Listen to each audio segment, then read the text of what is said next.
पाहत आहे या ठिकाणी महिलांचा जल्लोष जो आहे तो सुरू झालेला आहे। बारामतीमधल्या लढतीकडे सगळ्यांचं लक्ष लागलेलं होतं। अजित पवार विरुद्ध युगेंद्र पवार अशी टफ फाईट होती आणि या ठिकाणी आता अजित पवार यांच्या कार्यकर्त्यांकडून जल्लोष केला जातोय। गुलालाची उधळण करत हे सेलिब्रेशन सुरू आहे। अजित पवारांचा प्रातिनिधिक रंग खऱ्या तर गुलाबी होता। या सगळ्या निवडणुकीमध्ये गुलाबी जॅकेट सुद्धा त्यांच्या अंगावर दिसत होतं आणि लाडक्या बहिणींनी अजितदारांना साथ दिल्याचं या निवडणुकीत दिसून आलेलं आहे। महायुतीने 221 जागांवर सध्या आघाडी घेतलेली आहे।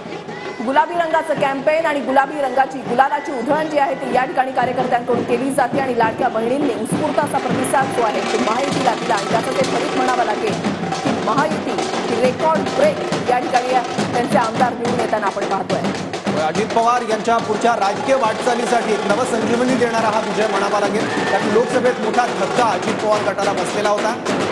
अजित पवारांच्या पत्नी सुनेत्रा पवार यांचा पराभव झाला होता आणि आता बारामतीत अजित पवारांची प्रतिष्ठा पणाला लागली होती। त्यामुळे खरी राष्ट्रवादी कोणती, खरी शिवसेना कोणती असे दोन प्रश्न होते ज्याची उत्तरं महाराष्ट्राच्या जनतेने आपल्या मतदानातून दिलेली आहे।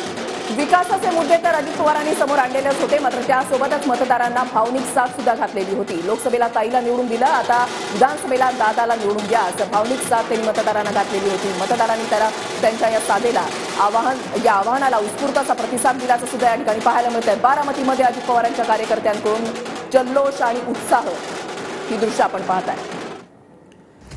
तर सेलिब्रेशनचे फोटो आपण बघतोय। अजित पवार, सुनील तटकरे आणि प्रफुल्ल पटेल राष्ट्रवादी दादा गटाचे 3 प्रमुख नेते दिसत आहेत। विजयाचा आनंद, विजयाचं समाधान तिघांच्याही चेहऱ्यावर दिसतंय। ही निवडणूक अजित पवारांसाठी आणि अजित पवार गटासाठी अत्यंत प्रतिष्ठेची होती, महत्त्वाची होती। संपूर्ण महाराष्ट्र त्यांनी पिंजून काढलेला होता। एक उमेदवार देताना खूप खल त्यांच्याकडून करण्यात आलेला होता आणि आता ज्यावेळेला महायुतीला विजय मिळत असताना या तिघांचा सुद्धा हा फोटो समोर आलाय। सेलिब्रेशन ठिकठिकाणी महायुतीच्या कार्यकर्त्यांचं बघायला मिळतंय। एकीकडे अजित पवार, सुनील तटकरे आणि प्रफुल्ल पटेल तिघांच्या चेहऱ्यावर समाधान, आनंद दिसतोय या विजयाचा। दुसरीकडे त्यांच्या कार्यकर्त्यांचं सेलिब्रेशन आपण पाहतोय। महाविकास आघाडीला दोन्ही पछाड दिल्यानंतर आता महायुतीच्या गोटामध्ये आनंद आणि उत्साहाचं वातावरण पाहायला मिळतंय। जो आनंद नेत्यांच्या चेहऱ्यावर तसाच आनंद कार्यकर्त्यांमध्ये।